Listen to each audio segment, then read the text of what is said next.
Coming up, we're all over the fashion map. We'll walk down the aisle in the most important dress you'll ever buy. Don't automatically discount any style because you don't think you're that type of girl. We get radical with a tubular pair of board shorts.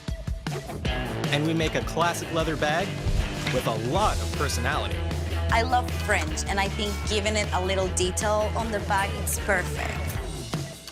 But first, we meet the man behind the blush that made Katy Perry, Katy Perry.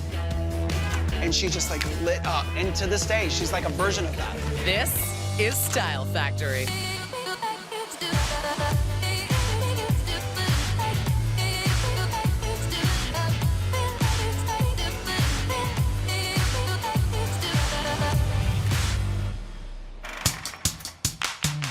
Blush is the one item in your makeup bag that instantly makes your skin look brighter, healthier, and younger. But use too much, and it can break your look instead of making it. When a girl wears too much blush on her cheek, it's not cute. Because then you look like a clown or a doll. The most important thing that you want to know when applying any type of makeup is less is more. You want to make sure your blush doesn't take over your entire face. That's Jared Blandino, the very passionate CCO and co-founder of Too Faced Cosmetics. His mission is to empower women through makeup, starting with the proper application. Ladies got to get her grip on, man. Blend, blend, blend, blend, blend. A former makeup artist, Jared's known for creating some truly iconic looks. I worked with Katy Perry right when her album was about to launch. And she had kind of this rock and roll kind of style, and I turned her into a 1950s pinup, and she just like lit up. And to this day, she's like a version of that. His Too Faced line is designed with all of that makeup experience in mind. The thing that drove me crazy as a makeup artist is that when you apply a blush, you spend so much time getting it in the right place, sculpting that cheek. 5 or 6 hours in, you're at work, you look in the mirror, where the hell did your blush go? So he developed a series of long-wear, dummy-proof blush called Love Flush, which is made in this facility outside Los Angeles, California. You're gonna get a beautiful, fleshy nude base, then you're gonna have that beautiful flush of pink, that natural, like, I'm embarrassed. Jared uses that natural flush to create a benchmark sample of the blush. And it's up to these lab technicians to perfectly match that color to every batch they make. So when she's swatching the original color next to the color she's batching, she's looking to make sure every single level of that matches the original. And it's an art, I have to tell you, I rely on them. You know, they're so good at that. When these Picassos confirm a match, the blush's raw ingredients are combined in a compound mixing tank. And that includes all the pigments, the bases, the ingredients, the skincare benefits, everything. A careful blend of pigments creates the soft and natural pink tone. And a ground phyllosilicate mineral called mica gives the blush a glittery effect. All of the ingredients used in Too Faced Cosmetics are free from harmful parabens and chemicals, which wasn't always the case. In the Elizabethan era, makeup could be a very deadly business indeed. A white face was created using lead and vinegar, and then a blush was created using mercury sulfide. Now, this was a pretty toxic combination and could actually cause hair loss. And this actually led to a trend in itself of having a very high hairline. Let's just say we've come a long way. Now that the blush is at a fine powder stage, it's sifted to remove any lumps. So then this amazing mixture is filled into these heart-shaped pans, and then it gets the most insane amount of pressure pressing it down. So those loose pigments are all compacted into this beautiful cake. Which also creates the most adorable pattern. The pattern's like two little bunnies kissing, this beautiful heart-shaped, kind of very lacy effect. It's so pretty. But nothing's prettier than the compact itself. I feel like we're a very emotional brand, and that's where like the heart-shaped blushes come into play. You could even say that every compact is packaged with love. And what's lovelier than getting to play every day? Cosmetics are just a version of your crayons when you were a little girl. It's about feeling the absolute best you can at every moment. It's about having fun. It's about expressing yourself through the joy of beauty. One stroke of blush at a time. You want to hit the apples of your cheeks, then your banana right up here. Any residual pigment left, just, and you're done.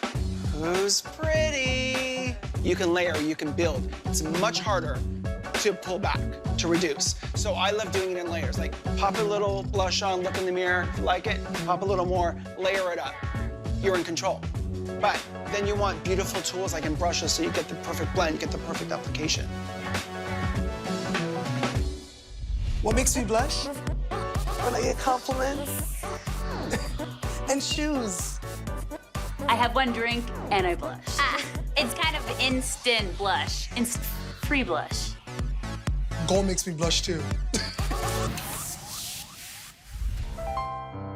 Ask any bride-to-be. Finding the perfect dress for that big day is no small feat. A wedding dress is a totally different shopping experience from anything else in your wardrobe. Gives me anxiety to talk about wedding. I can't. It's too much planning. With all eyes on the woman in white, a wedding dress should be elegant, beautiful, and stand the test of time. Give everything a chance. Don't automatically discount any particular style because you don't think you're that type of girl. I think the perfect wedding dress is the one that your bride looks the most beautiful in and feels the most comfortable. You have to really love it and own it, and that's important. Amsale Abera is one of the world's top couture wedding dress designers. She creates classic gowns with a twist. Like this hand-beaded, hand-embroidered, tiered tulle ball gown with an illusion neckline. My aesthetic is simplicity, modern, but yet classic. So beyond your wedding day, the dress lasts so you can be proud that you had it.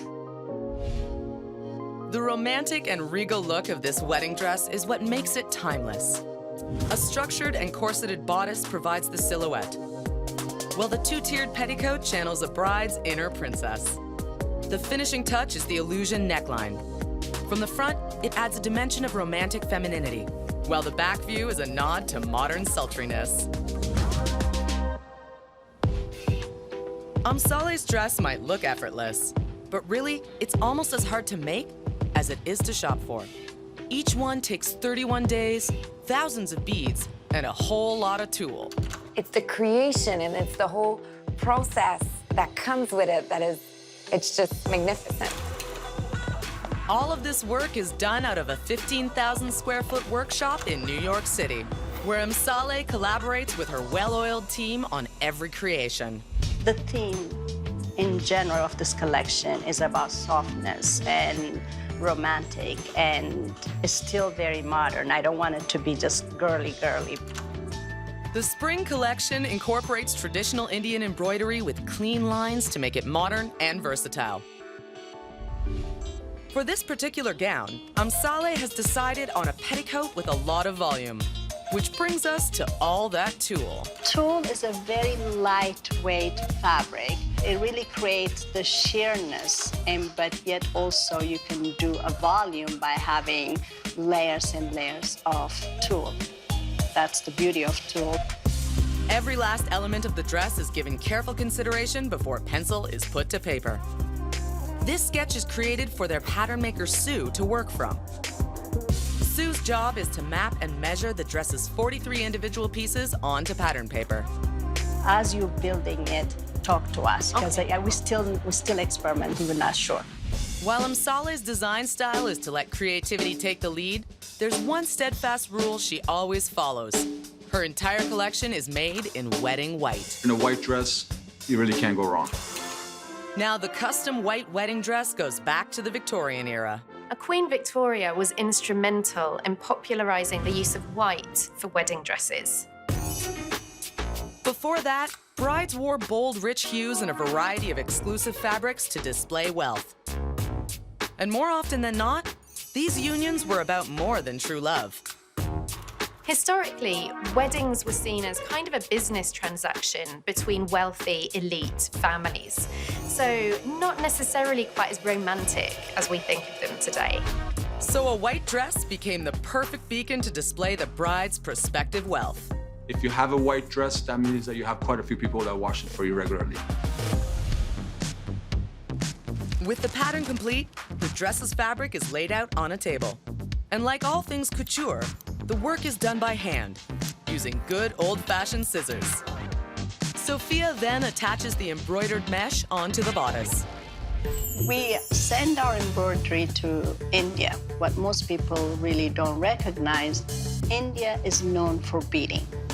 To help give it the amsale touch, thousands of tiny little beads, sequins, and crystals are hand-stitched around the embroidery to create a floating flower pattern. It's so key to have those tiny beads and sequins crystal together to create us almost like a painting. Just watching it, you can see it's a painstaking process. The hardest part of making the dress, actually. The second show-stopping feature is the cascading tiered skirt. It's put together by Ramona and a very technical circle stitch. There are a lot of layering. She has to really identify which one first, which one last, and that's important to really making sure that the top layer, which is a shorter part, is in a perfect position. And every last detail of the dress is given a bride-worthy inspection. I don't want bride to go crazy, but she does not need to go through that. Because you want to remember all the right things about your big day. I was married in City Hall. My wife wore black. I wore a black V-neck sweater, and that's what I remember. And it was simple. Our wedding, I think, by conventional standards, was relatively small. We had about 120 people, and of course, it was just a magical day. So when it's finally your time to walk down that aisle, along that beach, or into City Hall, keep some expert advice in mind. Really, under that ball gown, nobody sees your shoes. Please wear comfortable shoes.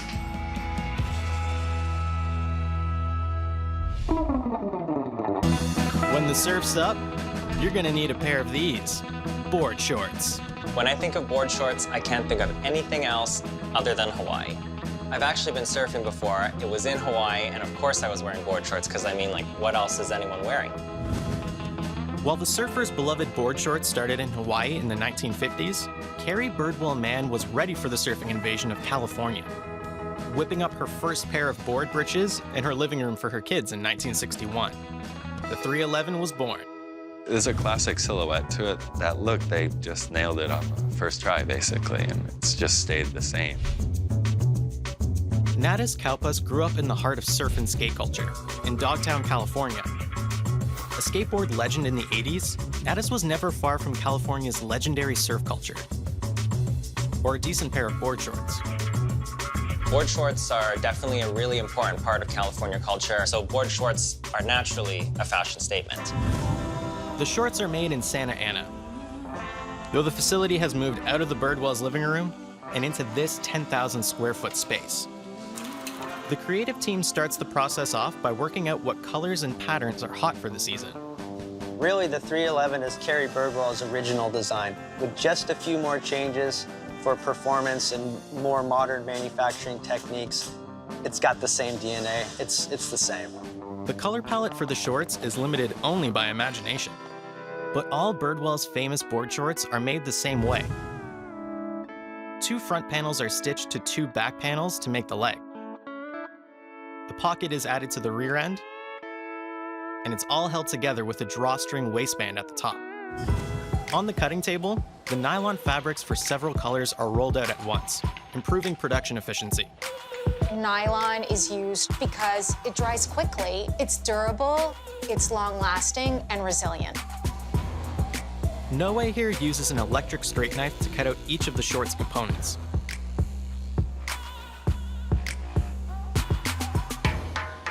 Those pieces are bundled into groups and taken to the production line. 2 layers of fabric create the 2-ply lining on the front and back leg panels, which Monica then stitches together. Our lining is a really unique feature. It gives us the opportunity to actually have color contrast, but there's a utilitarian purpose to it as well. As you scoot on the board from sitting to laying or from laying to sitting, it creates like a frictionless barrier. It's actually really comfortable. With the lining perfectly placed, the waistband is attached to the legs. And the grommets are punched on, ready for the drawstring that keeps everything together. Next, the big back pocket is sewn on. When you go to the beach, you still need a place to put a couple of bucks to go to the snack stand or what have you. You'll also need somewhere to keep your valuables while in the water, so a lanyard loop is attached to the pocket flap. I use it for my wedding ring because it falls off in the water, so I loop it through the lanyard and then I know I won't lose it. Now that everything's in place, it's time for Director of Apparel Bill to give each pair a once-over. We're just checking the stitches, making sure everything's to the quality standard before it goes out to the customer, looking at the various seams. When Bill's satisfied, the shorts are grouped by color and size, then added to racks of Birdwell inventory. Ready to hit beaches, pool parties, long drives, walks in the park, games of frisbee golf, heck, even games of real golf, evening jogs, You can wear the shorts with pretty much anything, I think. Just a nice sturdy pair of all-arounder kind of action shorts. There's some styles that are better suited for the beach, and then there's some styles that you can kind of get away with in the city, too. What we're trying to say is, you don't have to live in California to live the California life. You just need a classic pair of Birdwell's 311s. Well, I think California is so hot, you have to wear board shorts. Otherwise, you'll boil. See what happens when I wear board shorts? Fire alarm. Okay, I'll take them off. Get out of here.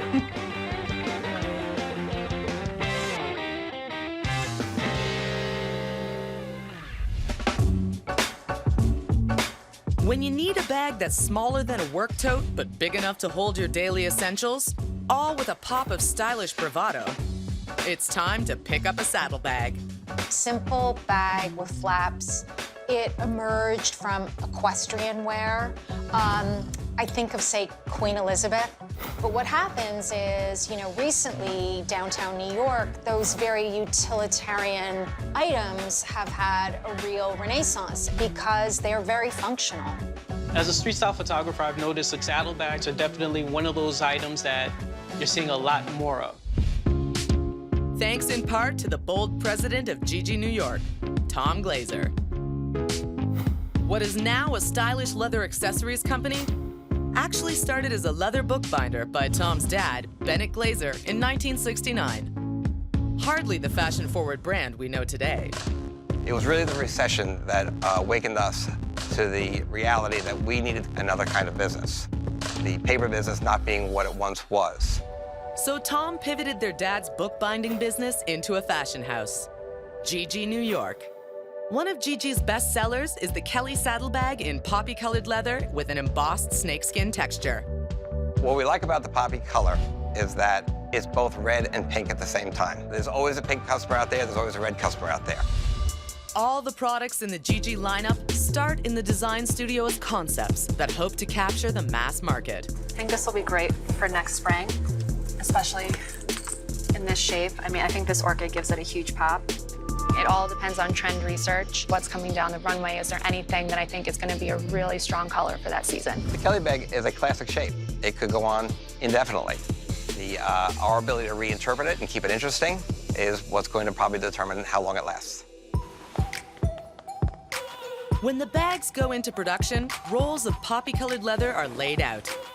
The hides are stamped at the tannery with the python pattern using enormous embossing press plates.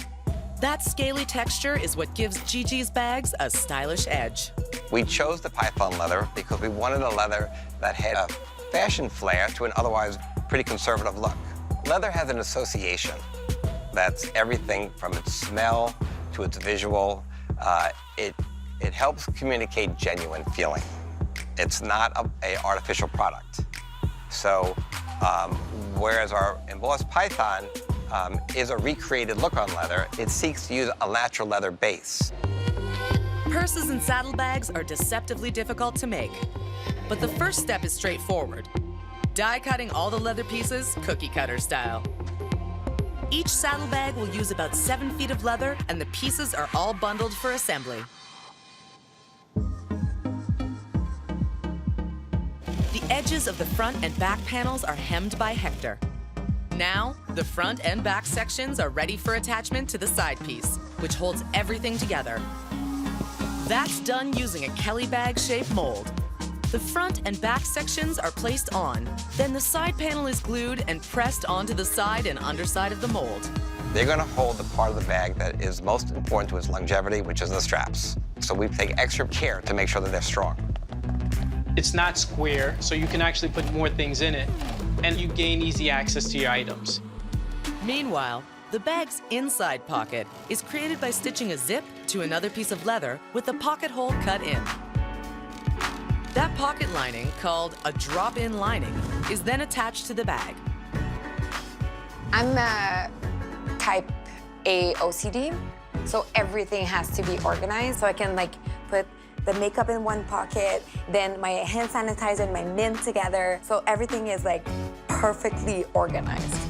Now the Kelly bag is starting to look like a Kelly bag, but it's missing the critical details, starting with a crossbody strap. It's great to have your hands free, and only the saddlebag can give you that. And when you're gonna travel, you're gonna be constantly moving, so the saddlebag, it's perfect. Strap-length pieces of leather are cut to the right shape using this leather cutter.